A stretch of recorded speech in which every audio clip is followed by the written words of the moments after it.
Hello everyone and welcome to WGBS TV, and I've got my little thing down here saying that Scotty V's in tonight, but he's not. It's just myself and Michael Bailey, so let me adjust that little thing down the bottom there, and away we go.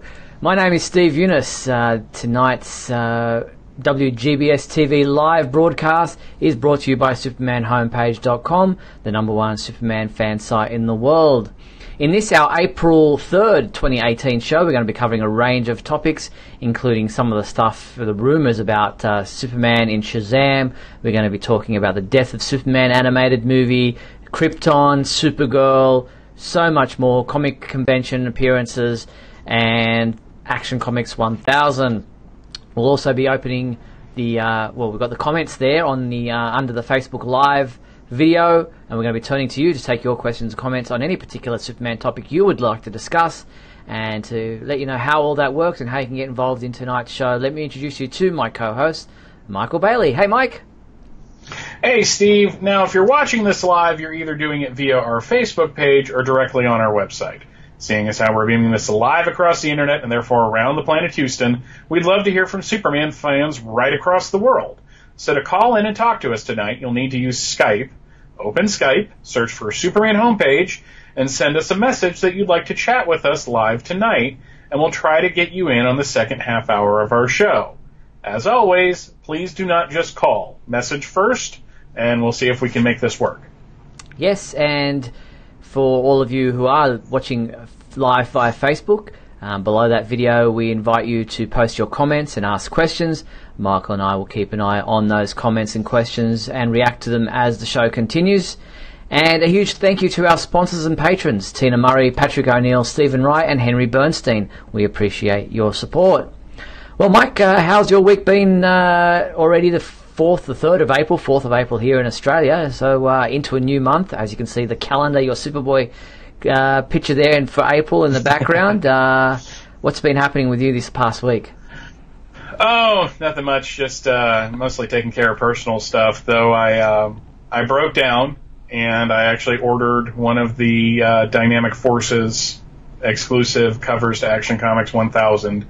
And then I realized that as of tomorrow, we're 2 weeks away from Action Comics 1000 coming out, which also got me kind of excited. So it's been a really wanting to celebrate Superman's birthday type of week.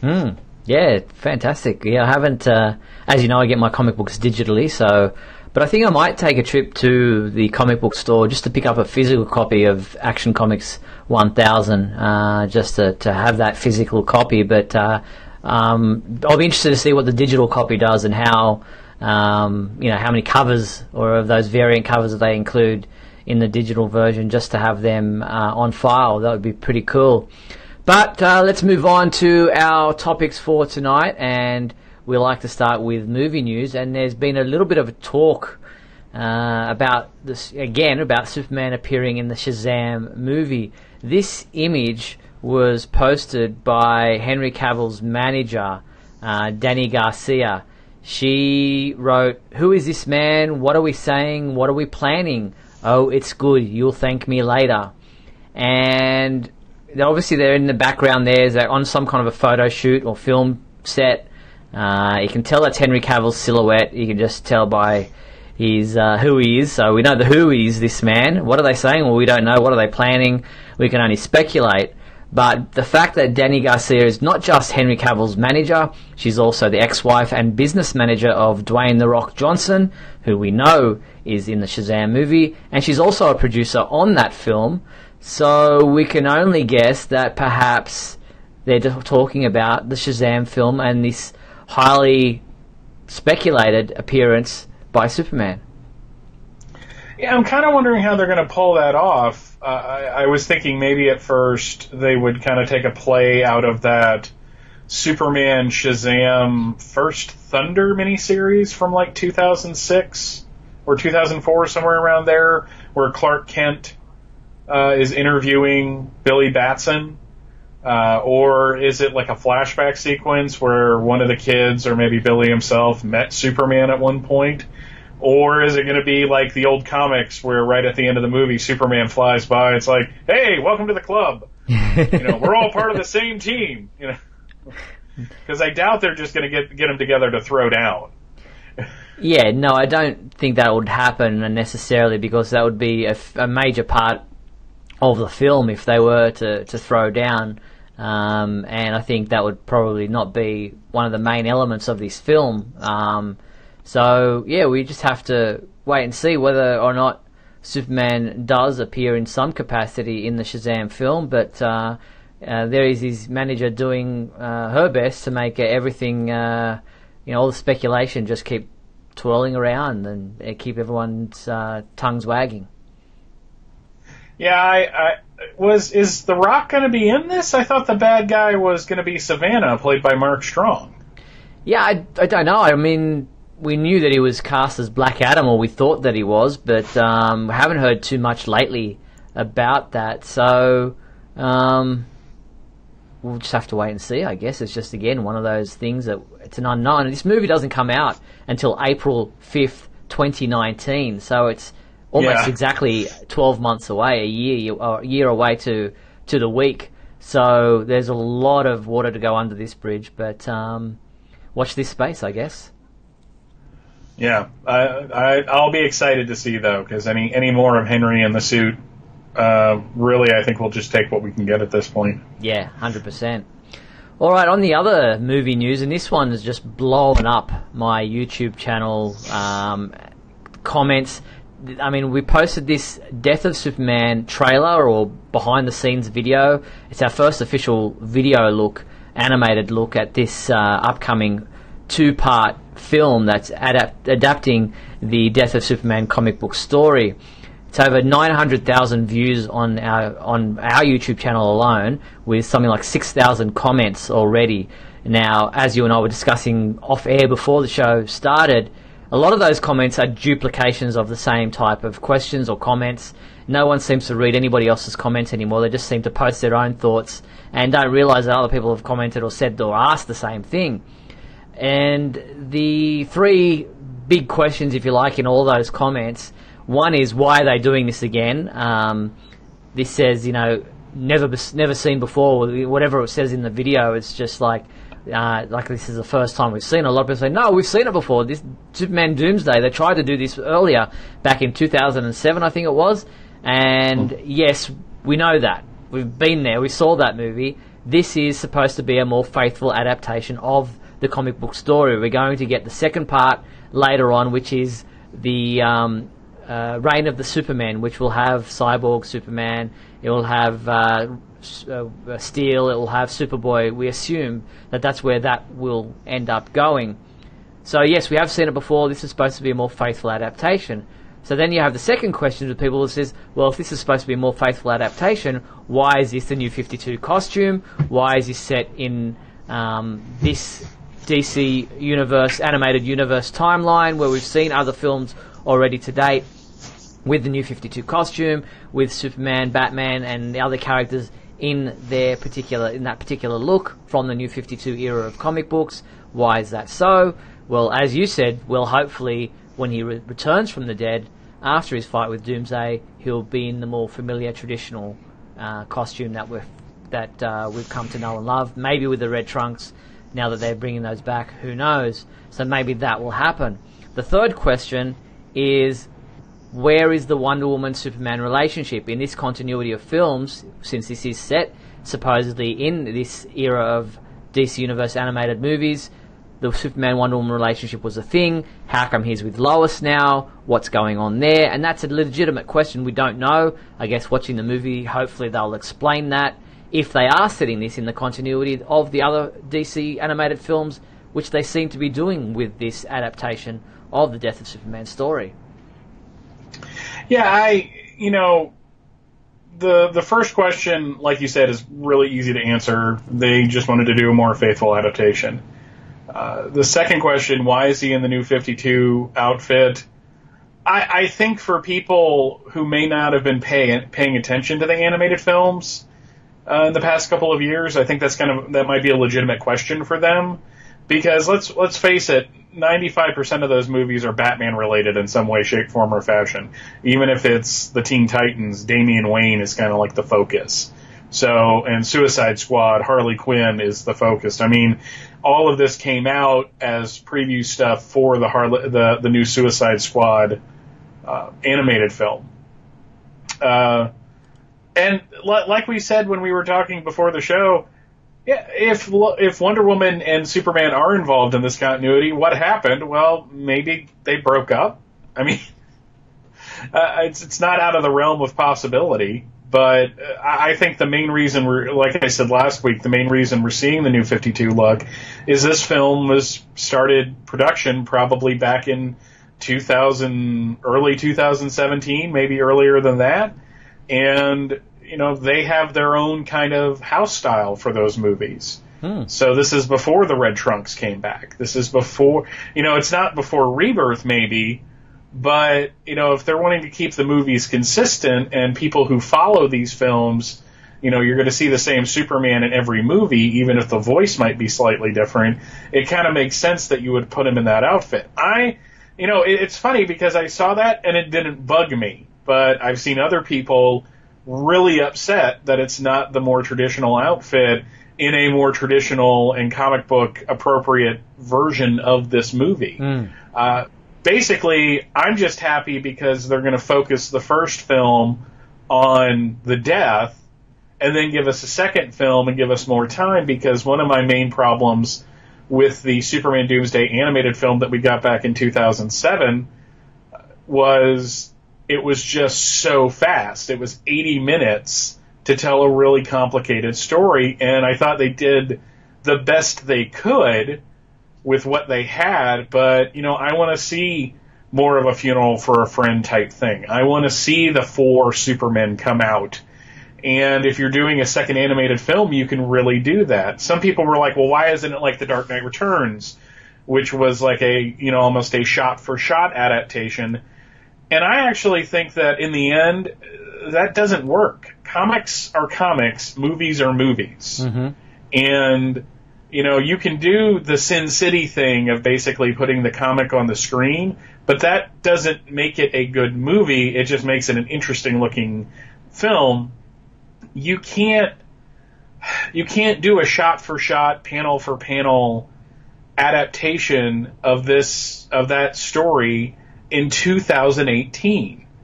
It's like, why is Supergirl protoplasm? Yeah. Why does Lex have long hair? Who is Maxima? What is Booster Gold doing here? I mean, it's just, I think they're going to get to the heart of the story, but they're just telling it within the context of the movies they're doing now. Yeah, which is an interesting choice because we have seen them do adaptations of comic book stories in the style of those comic books, such as what was the one where they had the very golden age look to the characters, and it was an adaptation. What am I thinking of? What was that Justice League movie where they set it in that style of the golden age? Know which movie I'm talking about?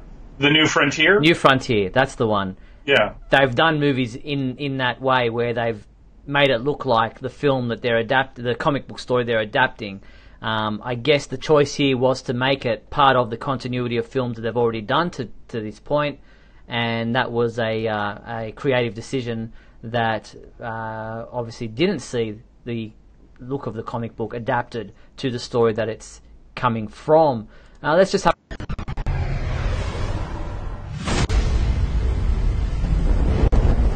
Something's not right.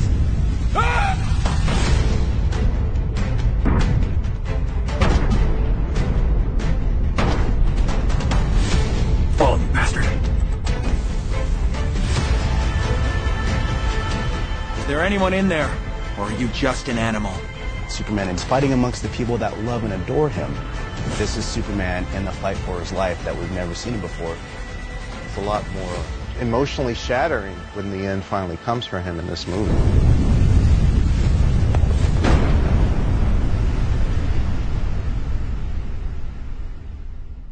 A little bit of a sneak peek at what there's a whole video there. I noticed a typo which a lot of people also commented on. It's only purpose, and there's an apostrophe after the T, where it should be just ITS. It's not. It is only purpose. Its only purpose. So a lot of people pointed out the typo there, which is pretty lame on behalf of Warner Brothers if someone wasn't checking that. But anyway, it's one of those things. Yeah, like you got like 16 people looking at this thing constantly, and no one picked that up. Yeah. I mean, I went through a period for about a month where I misspelled the word episode on nearly every graphic I created and didn't catch it. So it's possible, but I don't have 16 guys looking at that. That's right. You don't have an until editor. afterwards, and then only. Yeah, so I don't know. It's funny the things that you notice because you watch the video again and again. I noticed that the director has a Batman tattoo, and that immediately makes me suspect his qualifications and his allegiances. Yeah.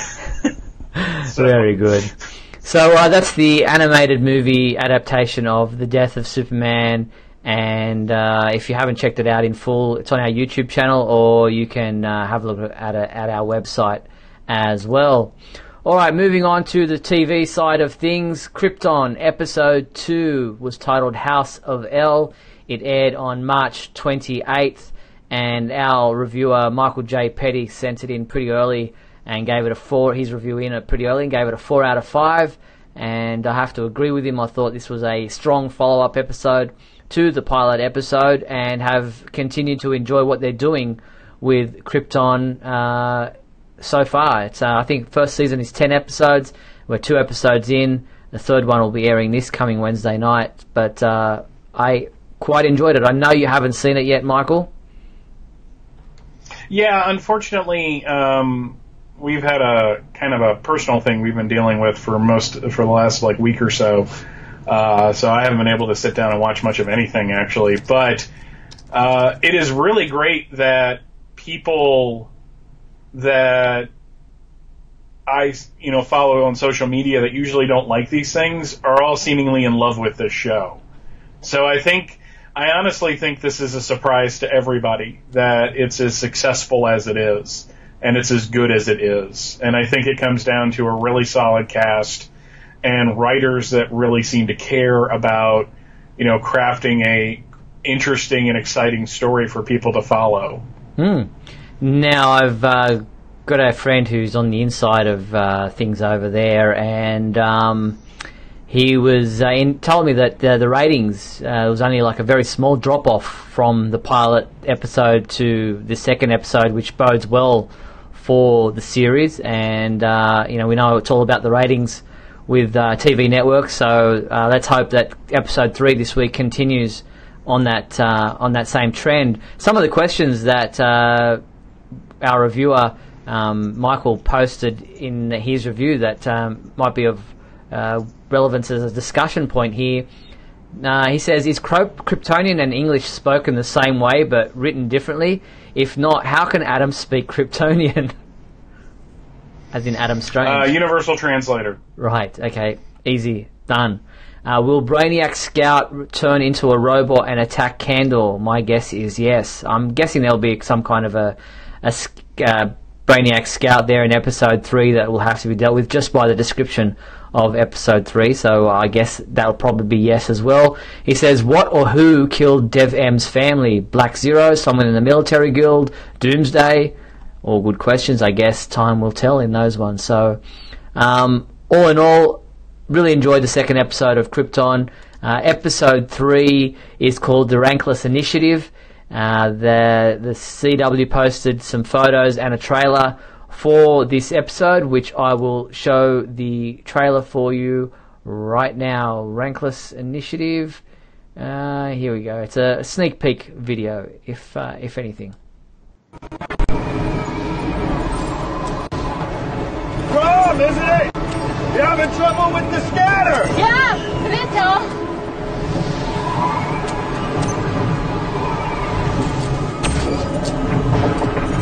Thank you. No problem. Your first time working salvage. Yeah. Got any advice? Just remember, it's up to you to report what you find. Some things are worth more on the black market than in the hands of the guild.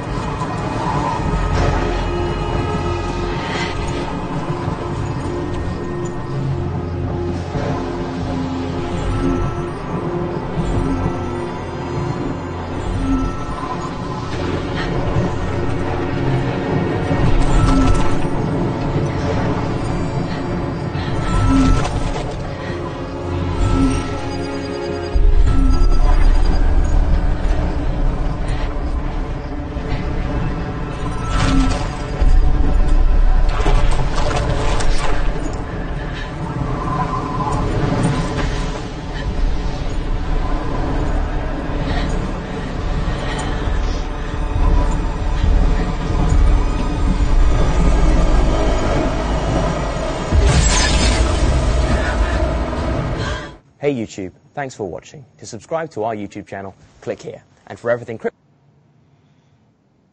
Thank you very much, Cameron Cuff. So an interesting expedition searching for something out there. I got a bit of an alien vibe, especially when that thing opened up. I was waiting for a face hugger to jump out and and grab her on the face. So who knows? With Brainiac, anything's possible. Yeah, it's funny watching that without sound. It's a very odd-looking thing. Yeah, because on your end, you're not just watching the video. You've got that muted. But, it's just, I think that what's making this show so successful, at least as successful as it has been so far, is that, sci-fi kind of has a pretty bad reputation when it comes to putting things out. I mean, they announced that the newest Sharknado movie will be the last Sharknado film. And for some people, they're disappointed, and for other people are like, there was more than one Sharknado. But so they have this reputation for that. But they've produced some really solid television series in the past, that I've caught like the odd episode of. So as long as they're taking this seriously, and by seriously I mean they're being straight with it, not so much that they're being, there's no humor or anything in it at all. But to me, I just think that by putting so much effort into the look of the show and seemingly putting a lot of effort into developing the characters, you're going to hook an audience. And that's how you keep them. I mean, we're going to be talking about the fact that all the CW shows have been renewed. Now, some people like one or the other. Some people hate Arrow. Some people don't like Supergirl. But I think the reason why these shows continue to be successful is that they are respectful of the material and they have stories that hook the audience and make them care about the people involved. Yeah, no, it's been quite well received, and you can tell that there's a lot of thought and care gone into the way the show looks and the stories that they're telling. So let's hope it continues on that track. The Rankless Initiative is episode 3. It is scheduled to air on Sci-Fi in the USA on Wednesday, April 4th at 10 p.m. Eastern and Pacific Time, 9 p.m. Central Time. Make sure you check it out. Okay, as you said, the CW has renewed a lot of its superhero TV shows. I think all of them have been renewed. Arrow, The Flash, DC Legends of Tomorrow, and Supergirl is going into a 4th season. And I think the only one of the DC shows was iZombie hasn't yet had any kind of announcement. iZombie is a DC product, isn't it? Yeah, it's a Vertigo thing. Yeah. So, Supergirl renewed for a 4th season. We don't have any kind of premiere date for Season 4. Well, we've still got Season 3 episodes to come back to. And Season 3 will continue with a new episode on Monday, April 16th. So we're only just 2 weeks away from that. And then will be a continuous run of Supergirl episodes right through till Monday, June 18th, which is the Season 3 finale. So good news that Supergirl will be coming back for a 4th season. Yeah, I thought, I'm going to key off something Neil Bailey said in the comments. I thought that Supergirl and Legends was merging. Well, I had that down the list, but yes, we did do some April Fool's Day pranks, as we are wont to do here on the Superman homepage on April 1st. As far back as I can remember, we've always run with April Fool's Day fake news stories. And we did one this year that was a fake story about the fact that Supergirl and Legends of Tomorrow were merging into one show next season.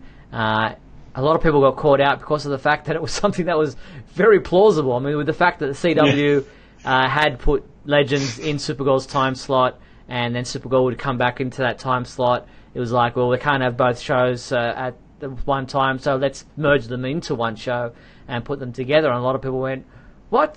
Yes? No? I'm not sure what to think about that. And it was fake, so you can relax. And other people going, don't give them any ideas, So And the other news story, fake news, April Fool's joke, was that the red trunks were coming back, but they were going to turn yellow.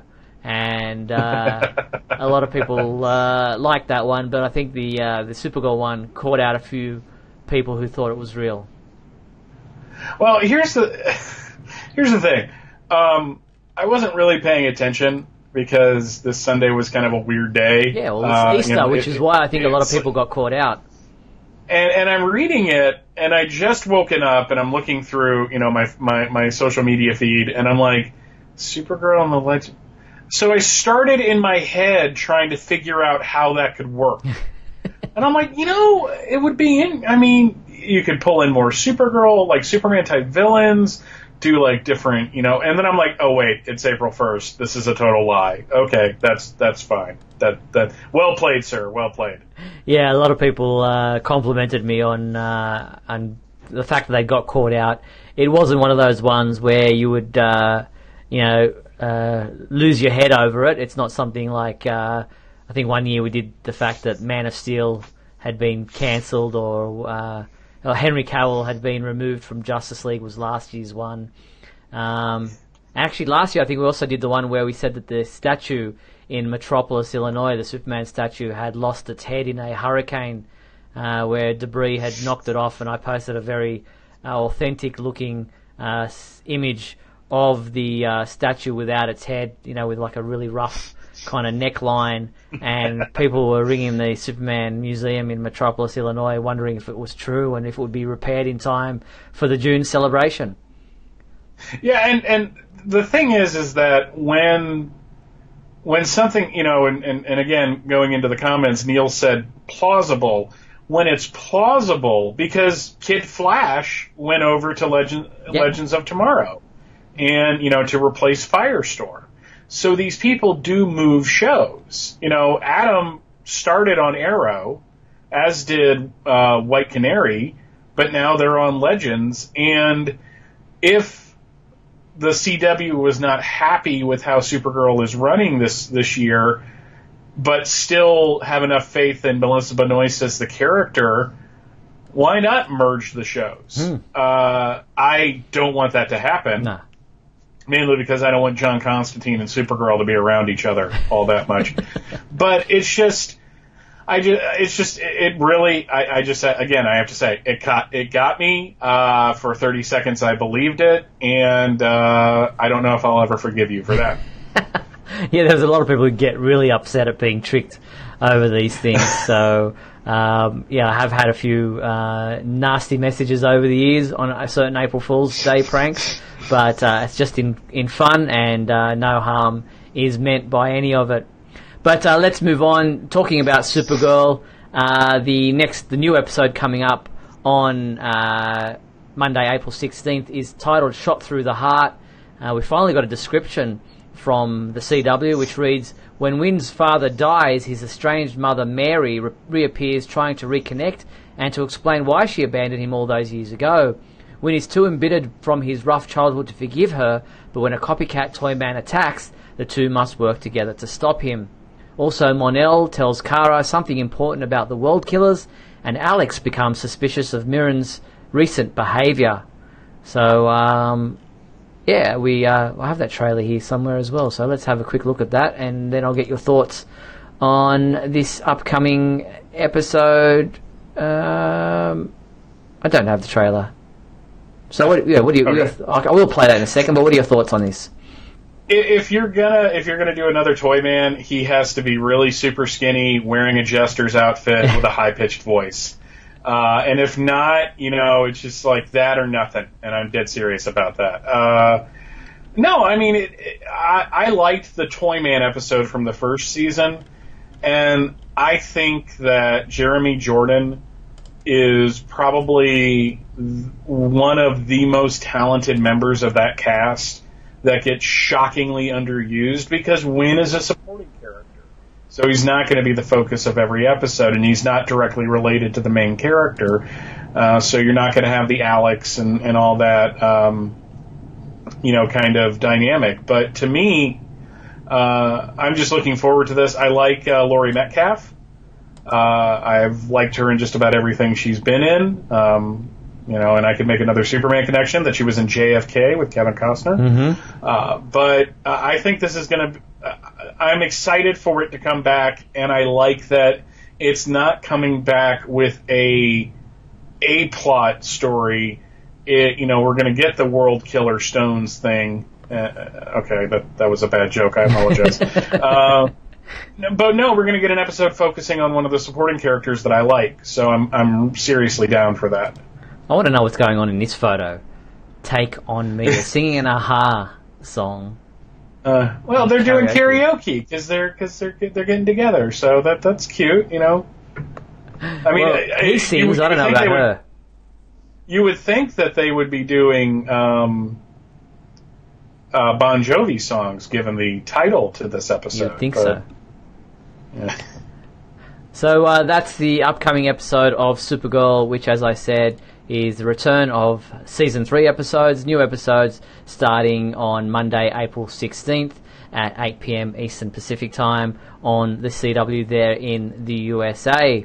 Alright, we're at the halfway point of tonight's show, so we're going to take a quick break, play some messages, and then come back on the flip side to talk about the mystery, supposedly, of the baby in Lois and Clark, The New Adventures of Superman at the end of Season 4. We'll be back shortly, right after these messages.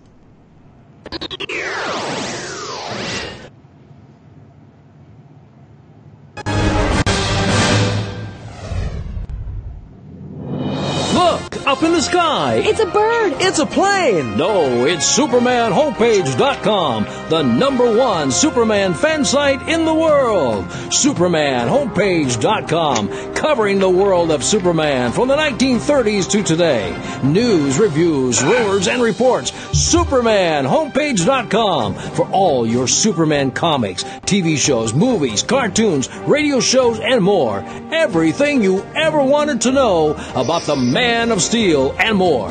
SupermanHomepage.com. Thanks, Superman Homepage, for all the support over the years. I really appreciate it. I'm Matt Bomer, the voice of Superman and Superman Unbound, and this is the Superman Homepage. Right here on Superman Homepage.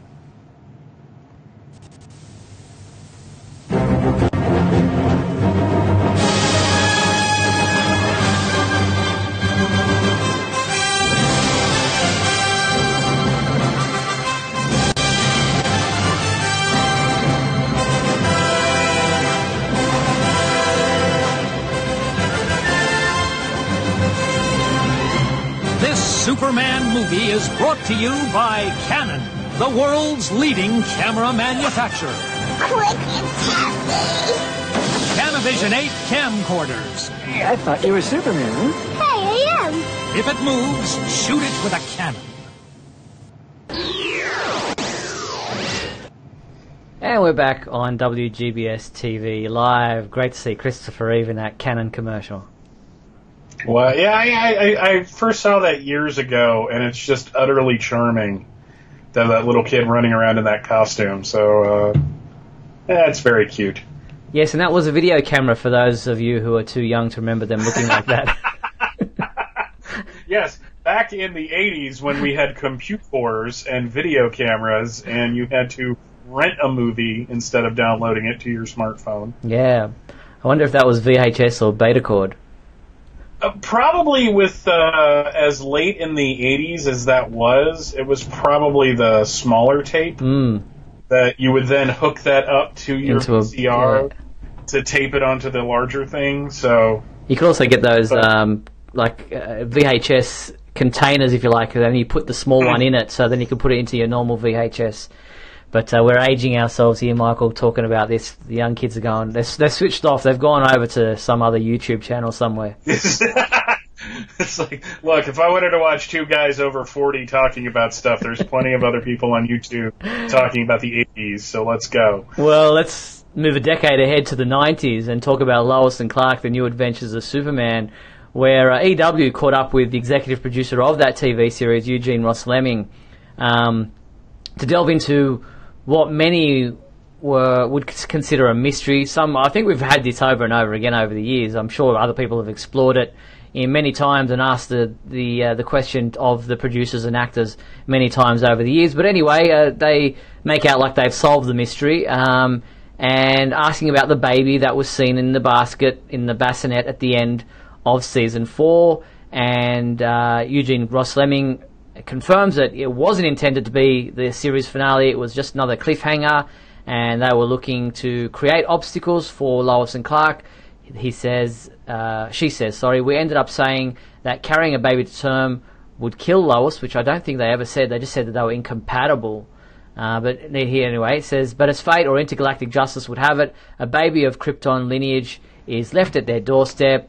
If the show had gone on, we would have seen them figuring out how to raise this child, who would have aged rapidly. He would have become a teenager in months. Okay. Yeah, that's stupid. I mean, that's the kind of thing. Isn't that Spock in Star Trek 3? Where he grows up and is like a full adult? I mean, it's just, that's kind of a cheat. I hate that idea. I hate that idea, and I hate that idea. So tell us how you really feel about it. No problem. It's the dumbest thing I ever heard. It seems a silly one. They never said that Lois would die because she couldn't carry a half Kryptonian baby to term. They said that they were incompatible because he's Kryptonian and she's from Earth, that they couldn't conceive in the first place, from what I recall. So I think Ross-Lemming there is forgetting what was actually said by the Doctor at the time in the TV series. But as far as the baby, growing quickly, what does that say about the child? Because that's not a Kryptonian child process. Clark came to Earth as a baby and grew up in a normal progression. So how would they explain that? Who knows? So I guess maybe we're lucky that the series kind of ended where it did at the time. Yeah, especially with how that 4th season kind of... Wow, those episodes got really bad. I'm thinking specifically of the Drew Carey episode, where Drew Carey and his castmate from the show was a ghost or something. And then there was Deathstroke the Terminator, played by Antonio Sabato Jr. It's just like, what the... Really? Okay, I know you got moved to Saturday night, but that doesn't mean you have to suck. So anyway, that's the story that came out on EW this week. And there is still some talk about a reunion show of some kind, maybe of them getting back together for a Lois and Clark reunion. They've been doing it with Roseanne, they did it with Fuller House, they did it with other shows, so, why not? Well, on one hand, it would be interesting, but wow, there would have to be some hitting the gym on not that he's not not that he's in bad shape, but still, I think Dean would have to go to the gym for a little bit. Yeah, I think so too. All right, we have a caller waiting on the line, I believe. So this is going to be a first when we're going to try to get a video. Yeah. I think we can trust this guy. I am going to definitely see if I can add him. This is all new to me because I haven't tried this yet, but let's see. Is there a way to add him? If not, I could try to do it on this end. Let's see, add people. There he is. He's on the line. Let's see if we can bring him in. Right now, it's Mr. Neil Bailey, and if he turns his video on, there he is. Hello, sir. How are you? I'm all right. Can you? Yeah. No, it's. I was just hoping to call. I've got this copy of a comic, Superman 75, and I was wondering how much it's worth. Well, not as much as if you had an Action Comics #1 from 1938. Is this not working? Yeah, it's working. You just look at the camera ahead of you. Don't look at us. Oh, there we go. I'm on a delay. That's what I did. I did the delay thing, the most stupid thing that a person can do on a radio show. Sorry, guys. All good. Just look into your camera, and you'll be looking straight at us. Don't look at the. Don't look at your camera, Neil. Yeah, no. There we go. All right, I got it. Yeah, mute the cameras, mute the videos. So. Gotta mute the video. Yeah. What have you been doing? Where have you been? All right, there we go. Can you still hear me? Yes, I can still hear you. Okay, yeah, I'm terrible, everybody. Sorry about that. I'm glad I got the other Bailey as a co-host. Yeah, no, he's good. I'm terrible. Clearly, I'm out of practice. What have you been up to? Where have you been last 5 years or so? We've missed you. What are you doing in life? Are you still a Superman fan? Oh, yes, very much a Superman fan. You guys put me in the Phantom Zone, but I've been popping out a little bit thanks to Mr. Dan Jurgens. I blame him. You know, I hadn't touched many Superman comics for a while, and then he started doing this awesome run, and now I'm all over it. I'm reading it like nobody's business. And cool. Bendis! Yeah, Bendis is I was coming. about to say, you were a Bendis fan back in the day. I don't know if you still are, but I wonder if you're as excited as I am. I waxed and waned, you know, like during the Ultimate years. I think you have my Ultimate comics. But I read the Ultimate comics for years, and I loved them to death. And then I ended up stopping reading his stuff for a while because of finance more than anything. And now recently I've been getting back into it. And now that he's jumping on Superman, that's the DC coup of the last 10 years, honestly. So. Now, you've been writing, and you've got some self-published comic books out there. Anything you can show us or talk to us about? Well, I can't show you, unfortunately. Well, maybe I can show you. But I'd have to run into the other room, and that would be bad television. But I've been doing a comic called The Domain for a while, and I did a comic called Curate Ipsum for some time.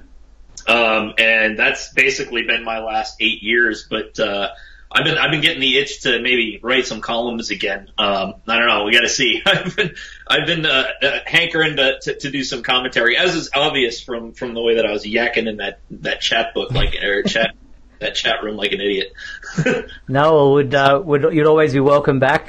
We've missed your humour in inverted commas. Humor at the Superman homepage. So it's always great to hear from you, and I'm glad to hear that you've been reading Superman comic books again. I know you've always been a Jurgens fan, and I'll be interested to hear what your thoughts are on Bendis when Action Comics 1000 comes around.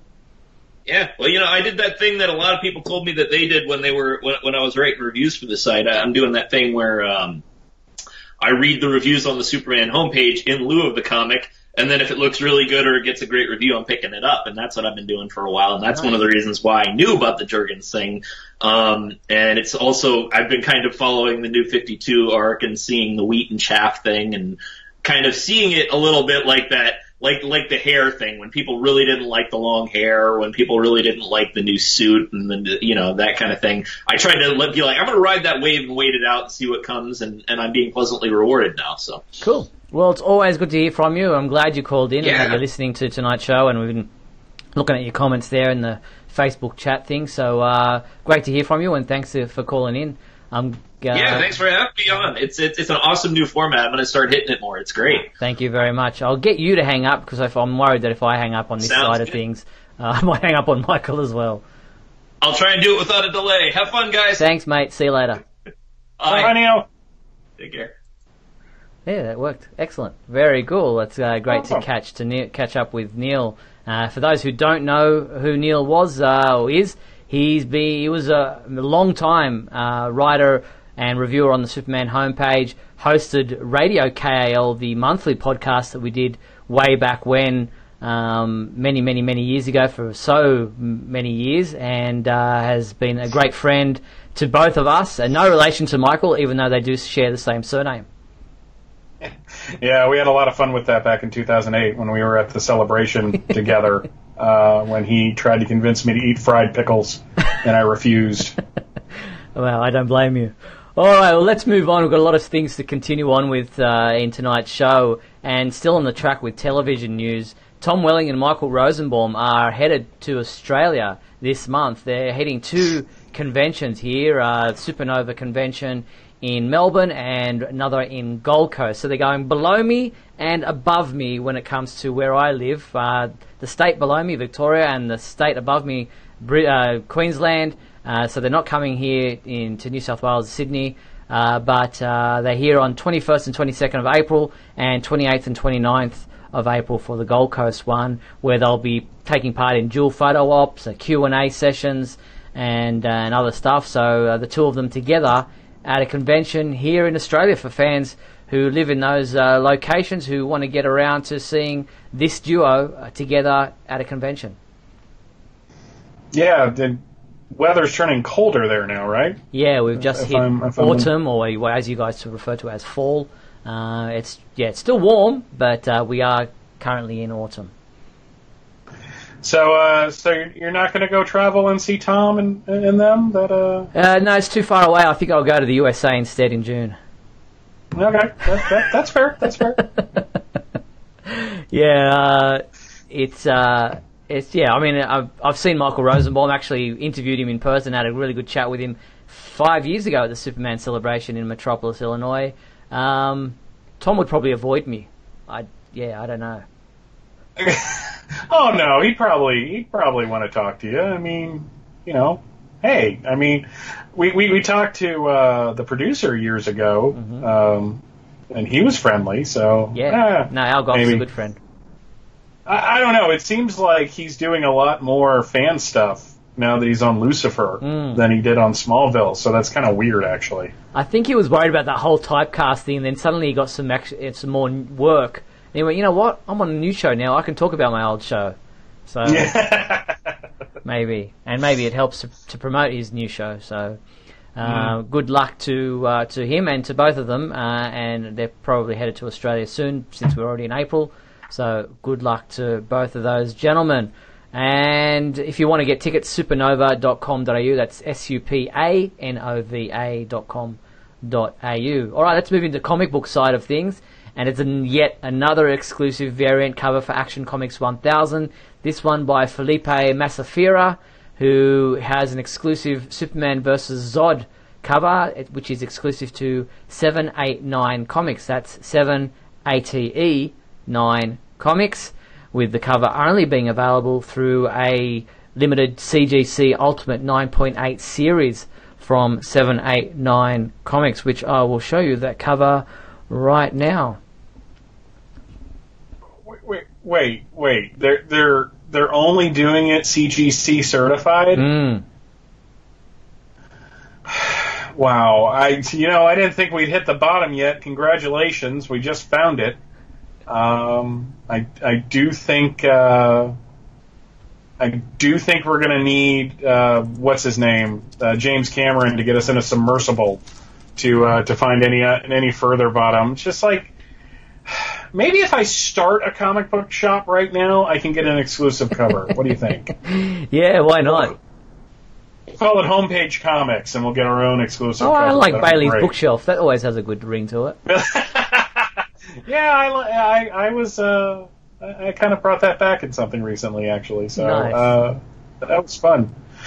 Now, beyond... Man, we're talking about the old days all over the place. We're just reminiscing all over the place. Also, getting into the Action Comics 1000 swing of things is Alex Ross with this. I think this was done, a couple of years ago. But Sci-Fi Wire has teamed up with Alex Ross on a collection of different limited edition lithographs, rare variant covers, con-only surprises, behind-the-scenes videos, signed posters, interviews, and contest giveaways that will last from now right through the end of the year. And first off is this Action Comics #1 reproduction or reinvention from Alex Ross, which I think was from a couple of years ago. But you'll be able to get this in a limited advance release at the C2E2 convention in Chicago, which is on from April 6th to April 8th, and then it will go online for those who are not at that convention on April 18th, and which is the actual launch date of Action Comics 1000. The one thing that I love about the cover to Action Comics #1, and it looks like, and at Ross kind of does a really good job of doing that, is the guy in the lower left-hand corner that's just running away, holding his head. I mean, it's just, I don't know why I think that's funny. I just think that's hysterical. I mean, it's perfectly plausible. I mean, this dude is throwing a car into a wall, in a rock wall, so that makes sense. But man, I like Ross's tributes, and this is one of the better ones. Indeed. So that is Alex Ross getting involved with the whole Action Comics 1000 celebration.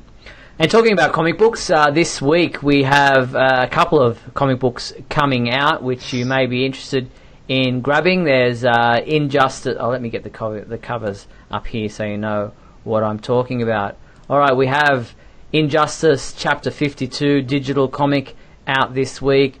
We have Superman number 44 and its variant cover out this week. We have Justice League number 42 and its variant cover coming out this week, and Injustice 2 number 23 print edition, and also in the trade paperback side of things, Supergirl Volume 3 Girl of No Tomorrow out this week as well, as of April 4th. So head to your comic shop, get to Comixology, however you buy your comic books. That's what's out this week for Superman fans. Yeah, it's going to be that volume line isn't probably going to go past 5, with Supergirl getting canceled, or whatever they're calling it, in a couple of months. So I thought that the Exile Omnibus was supposed to come out this week, but I guess that got bumped a couple of weeks. I'm not sure to the when 17th. That's coming out. Yeah, looking... So looks like Amazon says it's the 17th, so I don't know if that's the case. Okay, I don't have it on my list of what's happening this month, so I'll keep an eye out for that one, because that's one of the classics. Mm-hmm. All right, well, as I said, I kind of hinted at earlier, I am headed to the USA in June. I'm taking the show on the road, heading to Metropolis, Illinois for the Superman celebration, which is taking place June 7th to June 10th. And it's been 5 years since I was there, which it just kind of works out that way. I was there in 2003, 2008, 2013, and now 2018. So every 5 years I just seem to magically get the nerve to head back. So I'm going to be there in person this year doing the Superman homepage meet and greet, which has been scheduled for Friday, June 8th at 10:30 a.m. inside Hardee's once again. It's just a stone's throw away from the Superman statue. Thanks again to the general manager Sonia Marks, who's a new person there this year, who's agreed to allow us to have the meet and greet there inside Hardee's, nice and air conditioned. We'll have lots of prizes and DVDs and Blu-rays and things to give away. Our 2018 Superman button, which we give away every year. There's a new design every year, and they're free, so there's like 100 of them. So the first 100 people in the room, in the door that day, will get one of those Superman homepage buttons. We generally get about 100 people turning up to the meet and greet, so I'm looking forward to meeting everybody that I haven't met there before, and catching up with some old friends who I haven't seen in 5 years at the celebration. So really looking forward to heading back to the Superman celebration this year, which is Superman's 80th year, the celebration's 40th year, and Superman the movie's 40th anniversary as well. Yeah, I'm kind of worried that at some point, like, a Batman fan is going to become the manager of that Hardee's, and you guys are going to get kicked out. We'll find somewhere else. Yeah, well, there's always the picnic tables. That's right. We did that the first year. But yeah, that was actually probably one of the cooler things, is that people. This is going to sound terrible. People actually showed up, but no, it was really nice. It was kind of really laid back. But watching the videos over the last couple of years, it seems like it just keeps getting bigger and bigger every year, and you're giving stuff away. So I think I'm kind of jealous. I was in talks of going this year, but it didn't work out with work, so I couldn't make it, unfortunately. It's a real shame. We were there together 2008. I think it was. Yes. And it was. There's a picture that I have to share of you and me, where you look like you're just telling like somebody that you and I are gonna just like take all of him and his friends on, and I'm just got this really doubtful look on my face. I mean, that's not what happened, but it's still how the picture looks in my head. And that was the first year we did the meet and greet, and it was just the park bench there behind to the side of the statue. And I remember one of the kids of one of the Superman fans just came up and sat in my lap, and it was just like random. It was just really weird, but it was great to meet all those people, and all these people in the chat room now. James Harmon, Bobby Sperling, who else we got in there? John Patrick Van Pelt, all planning to attend, and all people I'm looking forward to meeting in person when I head there in June this year. Yeah, I will go again at some point this year. It just didn't work out, unfortunately, which would have been nice, but, hey. Maybe I'll just show up randomly. I don't know. Well, looking at the merchandise side of things, the Diamond Select Toys has announced that they're launching a DC comic gallery, and they're starting that off with a Superman PVC diorama, which depicts Superman with a determined look on his face, his fist ready for battle, and his cape billowing behind him. It stands 8 inches tall and is sculpted by Joe Menna, and it is available to pre-order now through our website via Amazon. So it looks like it might connect with some other pieces, which I guess is the whole idea of this DC comic gallery, that they'll kind of all interconnect with each other. But there's Superman right there, yes, with the red trunks. That is an impressive-looking statue. That is amazing. Yeah, so if you're inclined, that's what you'll want to grab. Head to the Superman homepage to order yours now.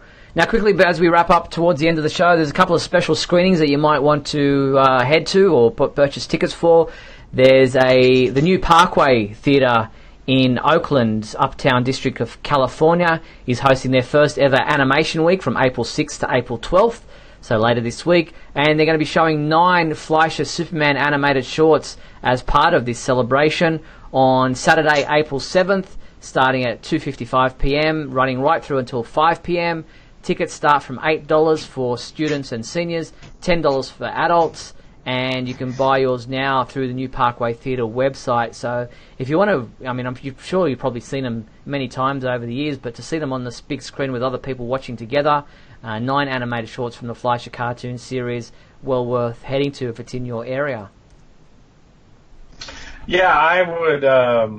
I'm continuously thwarted with these things because Alamo Drafthouse announced that they're having a viewing of the 3-hour cut of Superman the movie, and there is no Alamo Drafthouse anywhere near me. So once again, I am disappointed. I think they're doing it on purpose at this point. Probably just to spite you. I think it's only Yonkers in New York at the moment is putting on this special screening. The Alamo Drafthouse in Yonkers, New York. I just like to say Yonkers. It's a special screening of that extended cut of Superman the movie, Tuesday, May 1st. Again, tickets $10. Time slots are 7 p.m. and 9 p.m. So head to the Alamo Drafthouse Cinema website for more details, and thanks to 13th Dimension for bringing that to our attention. Well, that pretty much brings us to the end of tonight's WGBS TV episode. Thank you so much, everyone, for tuning in and watching us tonight. A huge thank you to Neil Bailey, who called in. A huge thanks to everyone in the comments section of the Facebook video for participating in the show. We appreciate all your comments and just for viewing the show. And a big thank you to you, my co-host, Michael Bailey. Thanks, Mike. Pleasure as always, Steve. And a huge thank you to our sponsors and patrons, Tina Murray, Patrick O'Neill, Stephen Wright, and Henry Bernstein. If you want to sponsor our show and the Superman homepage in general, please head to patreon.com/Superman homepage, where you too can be a sponsor for as little as $3.